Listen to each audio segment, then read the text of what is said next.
In organized sports, match fixing, game fixing, race fixing or sports fixing occurs as a match is played to a completely or partially predetermined result, violating the rules of the game and often the law. Where the sporting competition in question is a race, then the incident is referred to as race fixing. Games that are deliberately lost are sometimes called thrown games. When a team intentionally loses a game, or does not score as high as it can, to obtain a perceived future competitive advantage rather than gamblers being involved, the team is often said to have tanked the game instead of having thrown it. In pool hustling, tanking is known as dumping.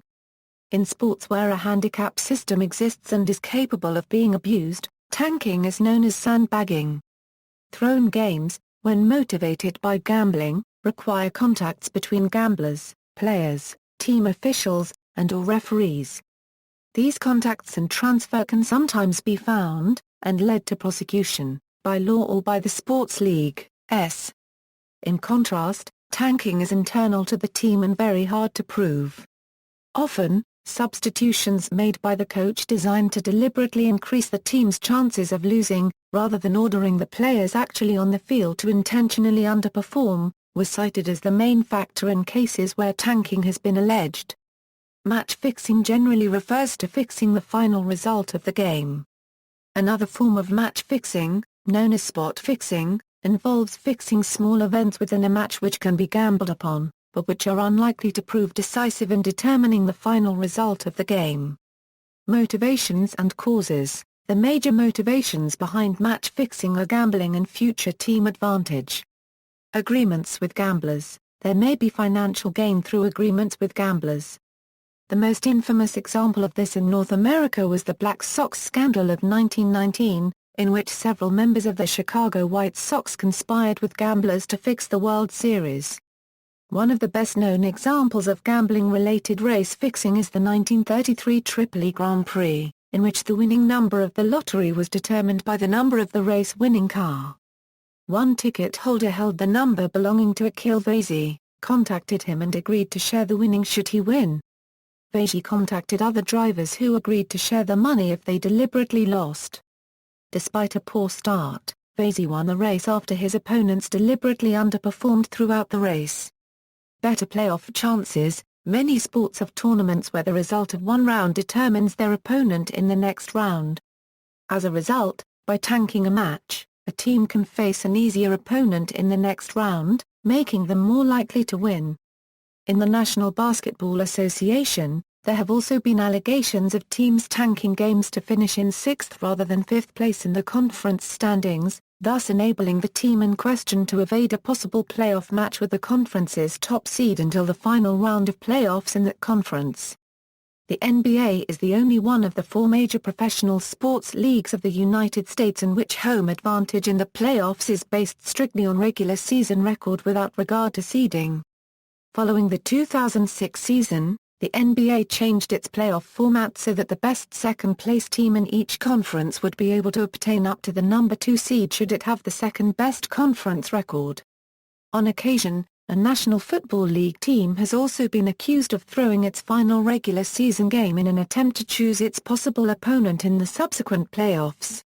Perhaps the most notable example of this was when the San Francisco 49ers, who had clinched a playoff berth, lost their regular season finale in 1988 to the Los Angeles Rams, thereby knocking the New York Giants out of the postseason on tiebreakers. After the game, Giants quarterback Phil Simms angrily accused the 49ers of laying down like dogs. A more recent example of possible tanking occurred in the ice hockey competition at the 2006 Winter Olympics. In Pool B, Sweden was to face Slovakia in the last pool match for both teams. Sweden coach Bengt K. Gustafsson publicly contemplated tanking against Slovakia, knowing that if his team won, their quarter-final opponent would either be Canada, the 2002 gold medalists, or the Czech Republic, 1998 gold medalists. Gustafsson would tell Swedish television one is cholera, the other the plague. Sweden lost the match 3-0.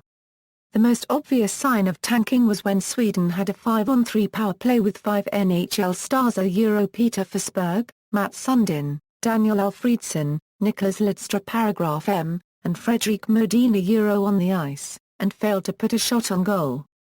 If he was seeking to tank, Gustafsson got his wish. Sweden would face a much less formidable quarter-final opponent in Switzerland. Canada would lose to Russia in a quarter-final in the opposite bracket, while Sweden went on to win the gold medal, defeating the Czechs in the semi-finals.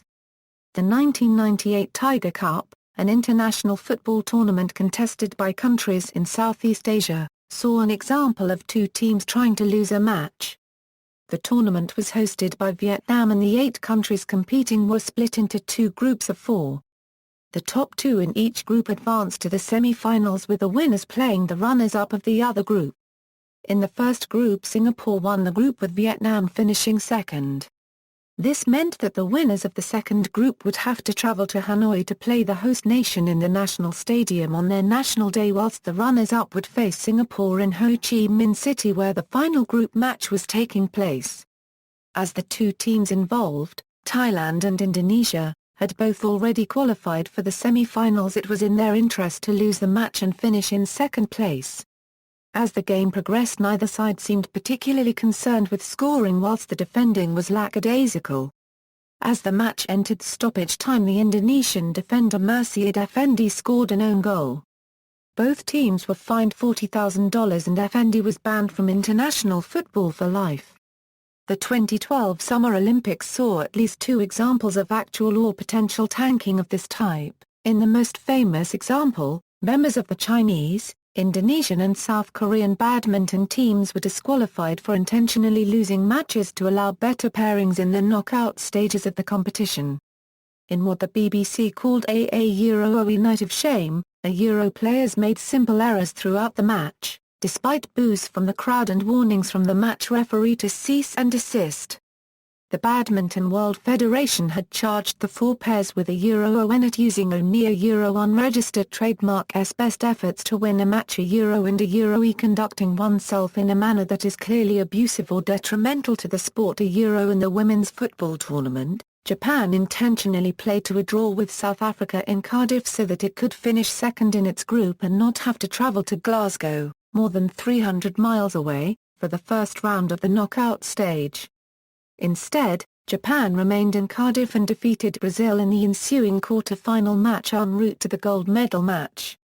Better draft position. Most top-level sports leagues in North America and Australia hold drafts to allocate young players to the league's teams. The order in which teams select players is often the inverse of their standings in the previous season. As a result, a team may have a significant incentive to tank games to secure a higher pick in the league's next draft, and a number of leagues have changed their draft rules to remove potential incentives to tank. From 1966 to 1984, the NBA used a coin flip between the teams with the worst records in each of the league's 2 conferences to determine the recipient of the top pick. In the 1983 Euro 84 season, several teams were accused of tanking games in an attempt to gain a top position in the 1984 draft, which would eventually produce 4 Hall of Fame players. As a result of this, the NBA established a draft lottery in advance of the 1985 draft, involving all teams that did not make the playoffs in the previous season. Even though the current lottery gives the team with the worst record only a 25% chance at the top pick, there can still be some incentive for a team to tank. In an interview just before the start of the 2013 Euro 14 season, an NBA general manager who chose to remain anonymous stated in an interview for ESPN the magazine that his team would try to tank that season to have the best chance at a top pick in the 2014 NBA draft, which was anticipated to be one of the deepest in recent league history. The Australian Football League, the main competition of Australian rules football, has used a system of priority draft picks since 1993, with poorly performing teams receiving extra selections at or near the start of the draft. Prior to 2012, a team automatically received a priority pick if its win-loss record met predefined eligibility criteria. However, that system led to accusations of tanking by several clubs, most notably by Melbourne in 2009. Since 2012, priority picks are awarded at the discretion of the AFL Commission, the governing body of both the AFL and the overall sport. More favourable schedule next year. NFL teams have been accused of tanking games to obtain a more favorable schedule the following season.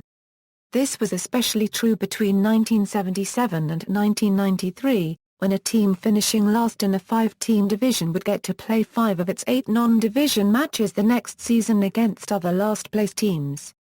Match fixing by referees. In addition to the match fixing that is committed by players, coaches and/or team officials, it is not unheard of to have results manipulated by corrupt referees.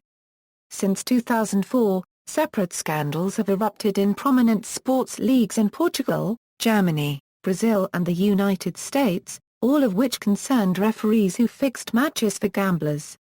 Many sports writers have speculated that in leagues with high player salaries, it is far more likely for a referee to become corrupt since their pay in such competitions is usually much less than that of the players. Match fixing to a draw or a fixed score. Match fixing does not necessarily involve deliberately losing a match. Occasionally, teams have been accused of deliberately playing to a draw or a fixed score where this ensures some mutual benefit. One of the earliest examples of this sort of match fixing in the modern era occurred in 1896 when Stoke City and Burnley intentionally drew in that year's final test match so as to ensure they were both in the first division the next season. In response, the Football League expanded the divisions to 18 teams that year, thus permitting the intended victims of the fix to remain in the first division. The test match system was abandoned and replaced with automatic relegation. A more recent example occurred in the 1982 FIFA World Cup. West Germany played Austria in the last match of Group B. A West German victory by 1 or 2 goals would result in both teams advancing. Any less and Germany was out. Any more and Austria was out. West Germany attacked hard and scored after 10 minutes. Afterwards, the players then proceeded to just kick the ball around aimlessly for the remainder of the match. Algerian supporters were so angered that they waved banknotes at the players, while a German fan burned his German flag in disgust. By the second half, the ARD commentator Eberhard Stancht refused any further comment on the game, while the Austrian television commentator Robert Seeger advised viewers to switch off their sets. As a result, FIFA changed its tournament scheduling for subsequent World Cups so that the final pair of matches in each group are played simultaneously. Another example took place on the next to last weekend of the 1992 Euro 93 Serie A season. Milan entered their match with Brescia needing only a point to secure the title ahead of crosstown rivals Inter, while Brescia believed a point would be enough for them to avoid relegation.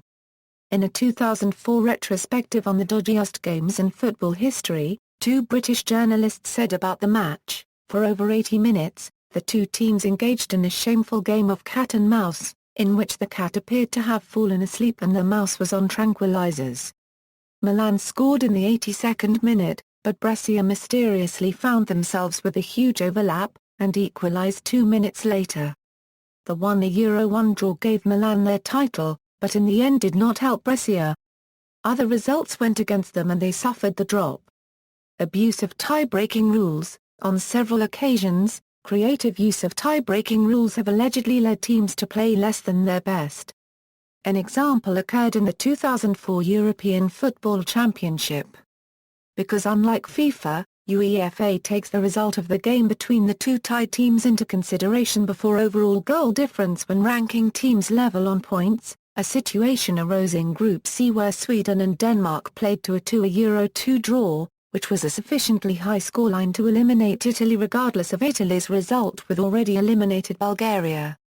Although Italy beat Bulgaria by only 1 goal and would hypothetically have been eliminated using the FIFA tiebreaker too, some Italian fans bitterly contended that the FIFA tiebreaker would have motivated their team to play harder and deterred their Scandinavian rivals from, in their view, at the very least half-heartedly playing out the match after the score became 2-2. The exact same situation happened to Italy in 2012, leading to many pre-game complaints from Italy, who many commentators suggested were right to be concerned because of their own extensive experience in this area. But Spain-Croatia ended up 1-0, and the Italians went through. The FIFA tiebreaker, or any goal differential scheme, can cause problems too. there have been incidents where players on a favored team have won the game but deliberately ensured the quoted point spread was not covered. Conversely, there are cases where a team not only lost but lost by some large amount, perhaps to ensure a point spread was covered, or to grant some non-gambling related favor to the victor. Perhaps the most famous alleged example was the match between Argentina and Peru in the 1978 FIFA World Cup. Argentina needed a 4-goal victory to advance over Brazil, an enormous margin at this level of competition, especially since Argentina had a weak offense and Peru a stout defense. Yet somehow, Argentina won 6-0. Much was made over political collusion, that the Peruvian goalkeeper was born in Argentina, and that Peru was dependent on Argentinian grain shipments, but nothing was ever proven. Although the Denmark-Sweden game above led to calls for UEFA to adopt FIFA's tie-breaking formula for future tournaments, it is not clear if this solves the problem. The Argentina-Peru game shows a possible abuse of the FIFA tiebreaker. Proponents of the UEFA tiebreaker argue that it reduces the value of blowouts, whether these be the result of a much stronger team running up the score or an already eliminated side allowing an unusually large number of goals. Perhaps the most infamous incident occurred in December 1983 when Spain, needing to win by 11 goals to qualify for the Euro 1984 ahead of the Netherlands, defeated Malta by a score of 12-1 on the strength of 9 second-half goals. Especially in international football, such lopsided results are seen as unsavory, even if they are honest. If anything, these incidents serves as evidence that the FIFA tiebreaker can cause incentives to perpetrate a fix in some circumstances, the UEFA tiebreaker in others. Individual performance in team sports. Bookmakers in the early 21st century accept bets on a far wider range of sports-related propositions than ever before. Thus, a gambling-motivated fix might not necessarily involve any direct attempt to influence the outright result, especially in team sports where such a fix would require the cooperation of many people, and/or perhaps would be more likely to arouse suspicion. Fixing the result of a more particular proposition might be seen as less likely to be noticed.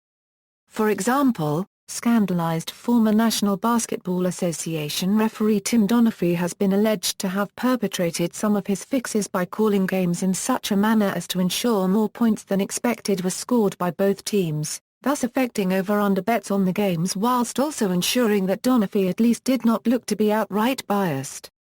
Also, bets are increasingly being taken on individual performances in team sporting events, which in turn has seen the rise of a phenomenon known as spot fixing, although it is currently unlikely that enough is bet on an average player to allow someone to place a substantial wager on them without being noticed. One such attempt was described by retired footballer Matthew Letizia, who in 2009 admitted that while he was playing with Southampton FC back in 1995 he tried to kick the ball out of play right after the kickoff of a Premier League match against Wimbledon FC so that a group of associates would collect on a wager made on an early throw-in. Similarly, in 2010 Pakistani cricket players were accused of committing specific no-ball penalties for the benefit of gamblers.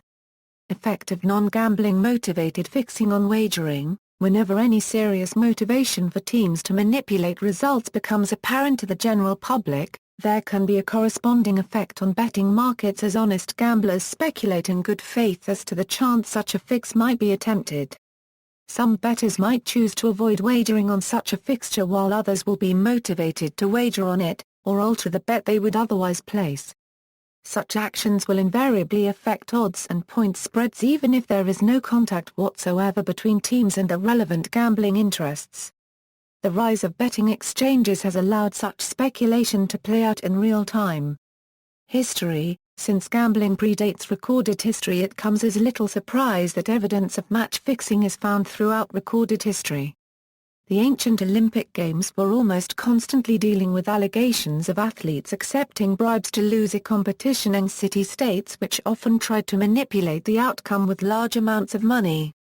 These activities went on despite the oath each athlete took to protect the integrity of the events and the severe punishment sometimes inflicted on those who were caught. Chariot racing was also dogged by race fixing throughout its history. By the end of the 19th century gambling was illegal in most jurisdictions, but that did not stop its widespread practice. Boxing soon became rife with fighters taking a dive, likely due to boxing being a sport involving individual competitors, which makes its matches much easier to fix without getting caught. Baseball also became plagued by match fixing despite efforts by the National League to stop gambling at its games. Matters finally came to a head in 1919 when 8 members of the Chicago White Sox threw the World Series. In an effort to restore confidence, Major League Baseball established the Office of the Baseball Commissioner, and one of Kennesaw Mountain Landis's first acts was to ban all involved players for life. MLB Rule 21 prohibits players from participating in any form of betting on baseball games, and a lifetime ban on betting on a player's own games. A poster with Rule 21 must be posted on all professional baseball clubhouses. Japan, yacha is a Japanese word meaning a cheating activity which is committed at places where a match, fight, game, competition, or other contest, is held, where the winner and loser are decided in advance by agreement of the competitors or related people. It is believed that the word yakko came from the name of the owner of a vegetable stand during the Meiji period. Created from the first syllable of yo and kobai, the word yakko was created for a nickname of Kobai. Kobai had a friend called Isunami Gadeu with whom he played the game Igo, who had once been a sumo wrestler Kashiwado Sojiro, and now was a Toshiri. Although Kobai was a better Igo player than Isunami, he sometimes lost games on purpose to please Isunami, so that Isunami would continue to buy merchandise from his shop. Afterward, once people knew of his cheating, they started to use yakko as a word meaning any decision to win-lose a match in advance by negotiation etc. with the expectation of secondary profit, even though the match seems to be held seriously and fairly. Economists, using statistical analysis, have shown very strong evidence of bout fixing in sumo wrestling. Most of the motive for match fixing is helping each other's ranking to keep their salary higher, according to Keisuke Gatai. For example, wrestlers in January Raya desperately try to avoid finishing the tournament with a losing record and exchange or by the match result, otherwise their salary would be nothing, literally 0 yen, with the participation wage of 150,000 yen every 2 months if they finish the tournament with a losing record, and their ranking would go down to Makashita and only participate in 7 matches, the lesser ranking from Jiraiya in which you can earn 1,036,000 yen monthly with some prizes and a full 15-match tournament. The Sumo Association appears to make a distinction between Yakko and Koi ni Yatamuki Ryokuzumo. The intricacies of Japanese culture, which include subordination of individual gain to the greater good, and knowing how to read a situation without the exchange of words, mean that the latter is almost readily accepted in the sumo world, and is also nigh impossible to prove. Match fixing and gambling today. Influenced by baseball's experiences, the NFL and NBA have followed MLB's lead and adopted a hard line against gambling on its games, especially by those directly involved in the league. The NCAA takes an even harder line. It prohibits athletes, coaches, and athletics administrators at member schools, plus staff of member conferences, from gambling on any sport in which the NCAA holds a championship or any sport classified by the NCAA as an emerging sport for women. The prohibition includes professional competition in all of the aforementioned sports, and also specifically includes Division I FBS football, in which the NCAA does not sponsor an official championship. It also prohibits venues in championship play from carrying advertising for any form of gambling, including state lotteries. Each of these organizations was, and may still be influenced by fears that their games could come under the influence of gamblers in the absence of these tough measures. Critics of such hardline measures note that in spite of such policies, such influence nonetheless does occur. When international motorcycle racing race in the United States, the online gambling sites that advertise are prohibited from having their advertising on the motorcycles, owing to the similar hardline against gambling enforced by the majority of sports federations in the country. AMA Pro Racing regulations prohibit gambling advertising and prohibit participants from betting on races. In Britain, the authorities in both government and sport have taken a softer line on gambling. Following decades of relatively lax, intermittent and ineffective enforcement of laws prohibiting gambling, Sports betting was finally legalized and regulated in the 1960s.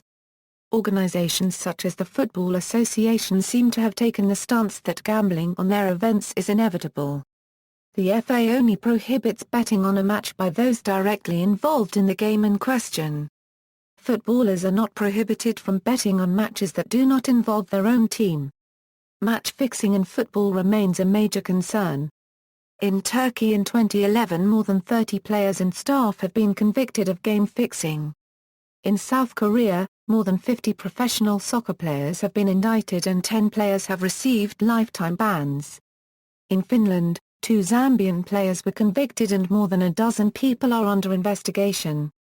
Other investigations are continuing in China, El Salvador, Germany, Greece, Hungary, Israel, Italy, Thailand, Vietnam, and Zimbabwe.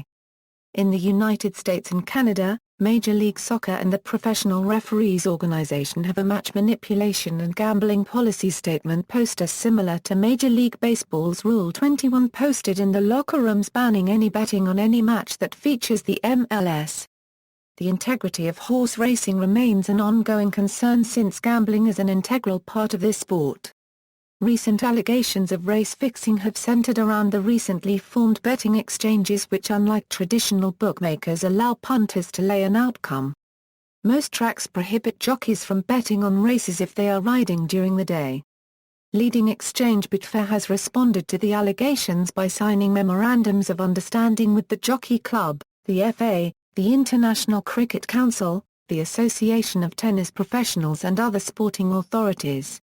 These memoranda of understanding are evidence of the vast difference between British and American attitudes. As of 2008 it would be almost unthinkable for an American sports league to sign such an agreement with a bookmaker or betting exchange. While British football has never been rocked by match-fixing allegations on the scale of the Black Sox scandal, football match-fixing has become a serious problem in parts of continental Europe. Cricket has been scandalized by several gambling and match-fixing allegations in recent years, particularly the case of Hansi Cronje in the late 1990s, culminating in the World Cup investigations of 2007. These highly publicized inquiries were prompted by the surprise defeat of Pakistan in the Cup by Ireland and the subsequent murder investigation into the sudden death, straight after the match, of Pakistan's head coach Bob Woomera. According to the head of the ICC's anti-corruption unit Paul Condon, cricket is the most bet-on sport in the world, and fixing is found at every level of the sport and is a significant problem. The 2008 novel Raffles and the Match-Fixing Syndicate, by Adam Kors, places E.W. Hornung's A.J. Raffles, the gentleman thief into the world of cricket match-fixing. This black humor comedy includes speculation on the infamous Hansi Cronje and Bob Woomera incidents and features serious aspects of cricket gamesmanship or how to defeat a superior opponent without actually cheating, a vital skill in the cricketing psychology of thinking the batsman out. The high salaries of some of today's professional athletes likely serves to insulate their leagues from player-instigated match-fixing. In the NCAA and in leagues where the salaries are comparatively less, match-fixing by players remains a serious concern. Professional wrestling. In professional wrestling, most matches have predetermined results. However, as it is an open secret that professional wrestling is staged, it is not considered match-fixing. Up until the 1920s, professional wrestling was a legitimate sport. This did not endure as professional wrestling became identified with modern theatrics or admitted fakery, moving away from actual competition. The worked nature of the art have made critics consider it an illegitimate sport, particularly in comparison to boxing, amateur wrestling, and, in more recent times, mixed martial arts. Many individuals began to doubt the legitimacy of wrestling after the retirement of Frank Gotch in 1913. As wrestling's popularity was diving around the same time that Major League Baseball had its own legitimacy issues, wrestling started to take on a more worked approach while still appearing as a legitimate sport, beginning with the Goldust Trio of the 1920s. Even after the formation of the National Wrestling Alliance in 1948, wrestling continued to have legitimacy issues. Nevertheless, wrestling was still regulated by state athletic commissions in the United States well into the 1980s, until Vince McMahon, owner of the World Wrestling Federation, convinced the state of New Jersey in 1989 that wrestling was considered a form of entertainment rather than as a legitimate sport, and that it shouldn't be regulated by state athletic commissions. The move was seen as more of a relief to those who had questioned wrestling's legitimacy, since at least one major company was now publicly willing to admit that wrestling was staged. However, the move did anger many wrestling purists. Today, despite the staged aspects of wrestling, it is still seen as a legitimate sport in several countries, such as Canada, Japan, Mexico, and the United Kingdom, while it is seen as a form of entertainment in the United States similar to that of the Harlem Globetrotters. Due to the lingering legitimacy issues that surrounded wrestling from the 1910s until the 1980s, gambling was generally not allowed on wrestling matches while it was still considered a legitimate sport. Despite wrestling having openly acknowledged that the results are predetermined for years, since the late 2000s gambling has increased on wrestling events, though the maximum bets are kept low due to the matches being predetermined. Match-fixing incidents: in 1919, gamblers bribed several members of the Chicago White Sox to throw the World Series. This became known as the Black Sox scandal and was recounted in book and movie form as 8 Men Out. In 1951, in the CCNY point shaving scandal, District Attorney Frank Hogan indicted college basketball players for point shaving from 4 New York schools, including CCNY, Manhattan College, New York University and Long Island University. In 1964, the Great British Football Betting Scandal of the 1960s was uncovered. A betting ring organized by Jimmy Gould and involving several Football League players had been fixing matches. The most famous incident involved 3 Sheffield Wednesday players, including 2 England international players, who were subsequently banned from football for life and imprisoned after it was discovered they had bet against their team winning in a match against Ipswich Town. A similar scandal had occurred in 1915. In 1978, mobsters connected with the New York Lucky's crime family, among them Henry Hill and Jimmy Burke, organized a point-shaving scheme with key members of the Boston College basketball team. In 1985, Tulane University players were involved in a point-shaving scheme that led to the disbandment of the program for 4 years. In a 1994 Caribbean Cup qualification match, Barbados intentionally scored on its own goal to advance. Grenada realized what was happening and began to attack their own goal as well. In 1994, a comprehensive point-shaving scheme organized by campus bookmaker Benny Silman and involving players from the Arizona State University men's basketball team was uncovered with the assistance of Las Vegas bookmakers, who grew suspicious over repeated large wagers being made against Arizona State.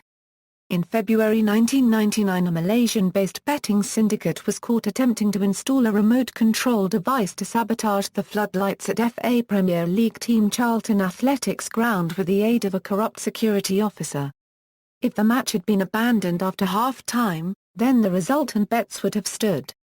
Subsequent investigations showed that the gang had been responsible for previously unsuspected floodlight failures at West Ham's ground in November 1997, and again a month later at Crystal Palace's ground during a home match of Palace's ground-sharing tenant Wimbledon. In 2000, the Delhi police intercepted a conversation between a blacklisted bookie and the South African cricket captain Hansie Cronje in which they learned that Cronje accepted money to throw matches. The South African government refused to allow any of its players to face the Indian Investigation Unit, which opened up a can of worms. A court of inquiry was set up and Cronje admitted to throwing matches. He was immediately banned from all cricket. He also named Salim Malik, Muhammad Azharuddin and Ajay Jadeja. Jadeja was banned for 4 years. They too were banned from all cricket. As a kingpin, Cronje exposed the dark side of betting. However, with his untimely death in 2002, most of his sources also have escaped law enforcement agencies. 2 South African cricketers, Herschel Gibbs and Nicky Boje, are also wanted by the Delhi police for their role in the match-fixing saga. A few years before, in 1998, Australian players Mark Waugh and Shane Warne were fined for revealing information about the weather to a bookmaker.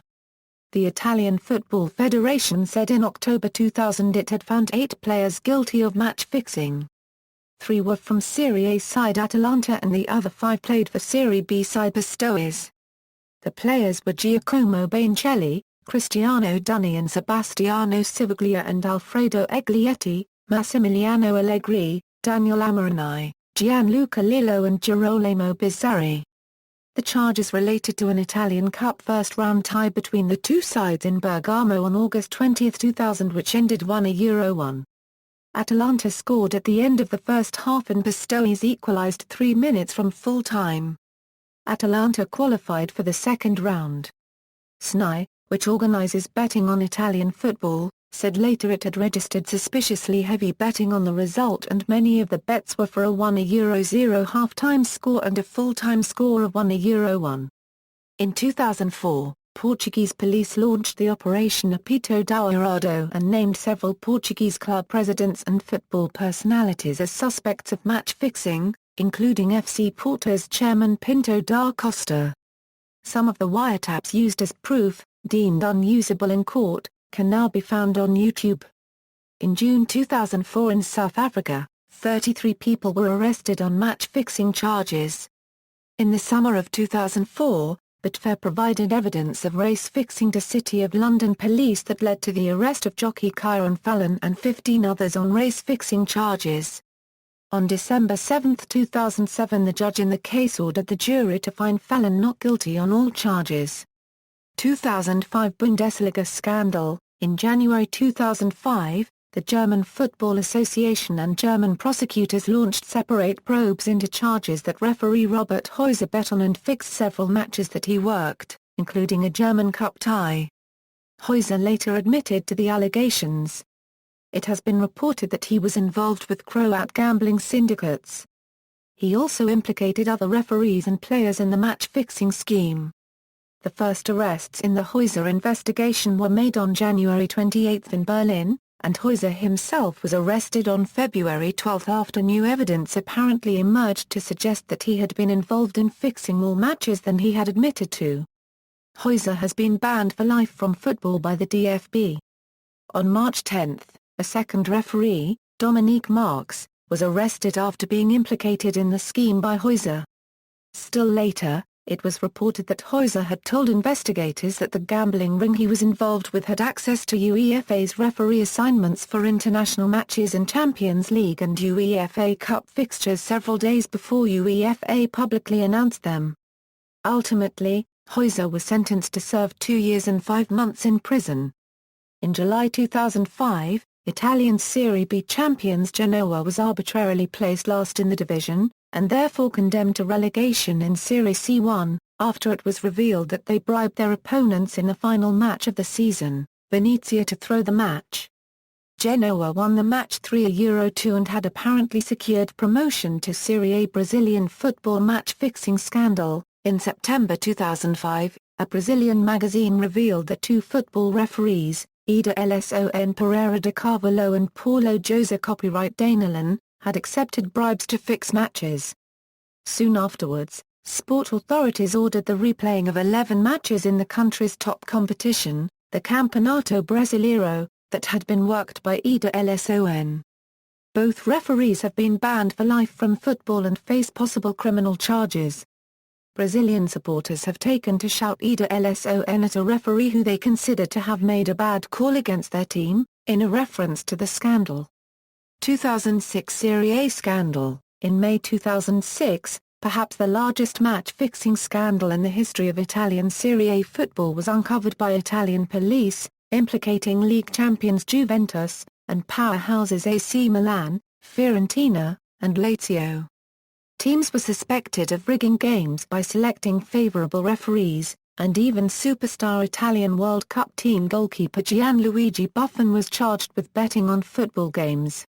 Initially, Juventus was stripped of their titles in 2004 a Euro 05 and 2005 a Euro 06. All 4 clubs were barred from European club competition in 2006 a Euro 07, and all except Milan were forcibly relegated to Serie B after all 4 clubs appealed. Only Juventus remained relegated while Milan were allowed to enter the third qualifying round of the Champions League. The stripping of Juventus titles stood. 2007 NBA betting scandal. In July 2007 it was revealed that National Basketball Association referee Tim Donaghy had gambled on 10 to 15 games, including games which he refereed. Donaghy was sentenced to 15 months in federal prison and spent 11 months in a federal prison camp and additional time in a halfway house. 2008 The Fix, book by Declan Hill, alleges that in the 2006 World Cup, the group game between Ghana and Italy, the round of 16 game between Ghana and Brazil, and the Italy-Ukraine quarter-final were all fixed by Asian gambling syndicates to whom the final scores were known in advance. The German Football Federation and German Football League looked into claims made in a Der Spiegel interview with Hill that 2 Bundesliga matches were fixed by William B. Lim, a fugitive with a 2004 conviction for match fixing. 2008, on October 1, it was reported that a Spanish judge who headed an investigation against Russian mafia figures uncovered information alleging that the mobsters may have attempted to fix the 2007 Euro 08 UEFA Cup semi-final between eventual champion Zenit St. Petersburg and Bayern Munich. Both clubs denied any knowledge of the alleged scheme. Prosecutors in the German state of Bavaria, home to Bayern, later announced that they did not have enough evidence to justify a full investigation. 2008, on October 4, suspicious online betting on the game between Norwich City and Derby County led some to question the validity of the Football League match. Gamblers in Asia were said to have placed a large amount of money down during half-time, which raised concerns over the outcome.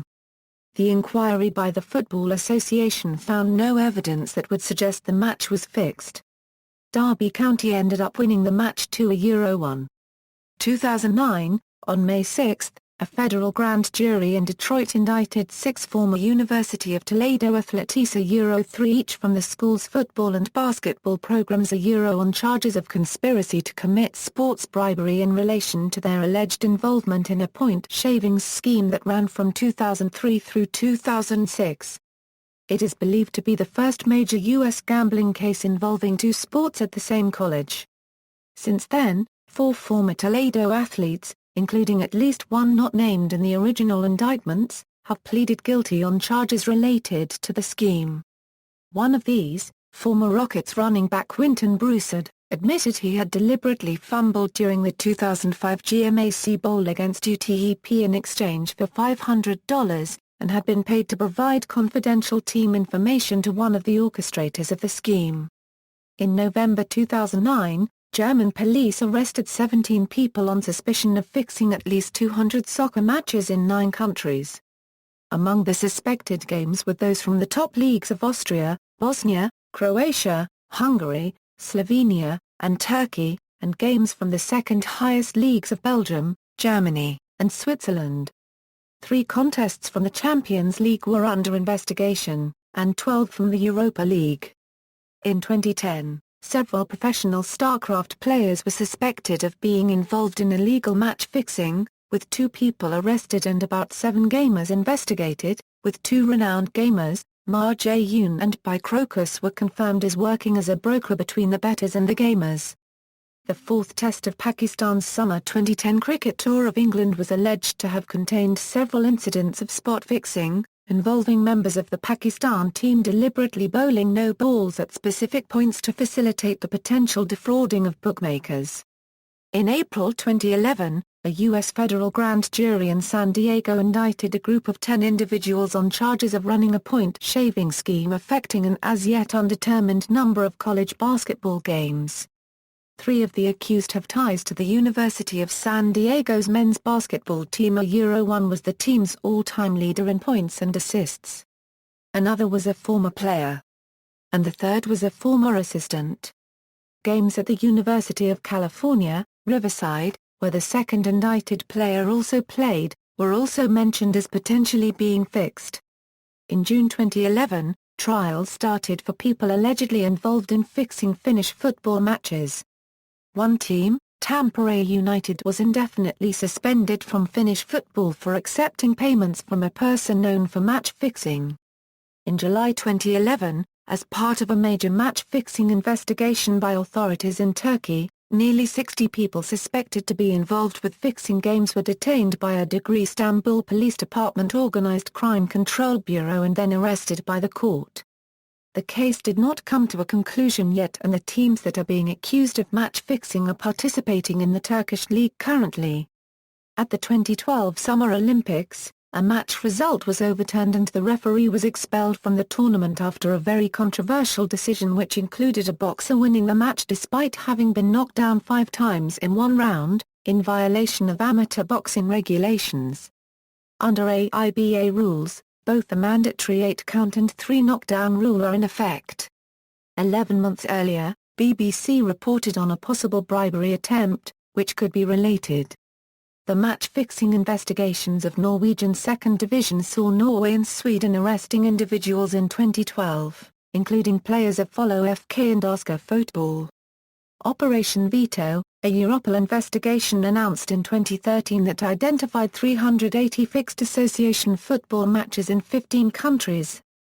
In 2013 Lebanese match-fixing scandal, 22 Lebanese footballers were involved, which led to a lifetime ban for Ramez Dior. In the NASCAR Sprint Cup Series, the 2013 Federated Auto Parts 400 was scandalized by extensive manipulation of the race results by 3 teams: Michael Ultrep Racing, Penske Racing, and Front Row Motorsports in an attempt to ensure that MWR and Penske drivers would earn places in the chase for the Sprint Cup. When the manipulation was discovered, NASCAR imposed unprecedented penalties that knocked Martin Truex, Jr., one of the intended beneficiaries, out of the chase, and also gave Jeff Gordon, an unwitting victim of the manipulation, a 13th place in the normally 12-driver chase. In Indian Premier League in 2013, S. Sreesanth and 2 other players were banned for fixing in the match for using towel signs in bowling. In December 2013, 6 people in Britain, including Blackburn forward DJ Campbell, were arrested for allegedly fixing football games. The arrests were made by the National Crime Agency after release of a report from FedaBet, a Brussels-based gambling watchdog, an organization created by the online bookmakers to watch the flow of bets across Europe. See also, bookmaker, match fixing in cricket, match fixing in association football, sports betting, team orders, references.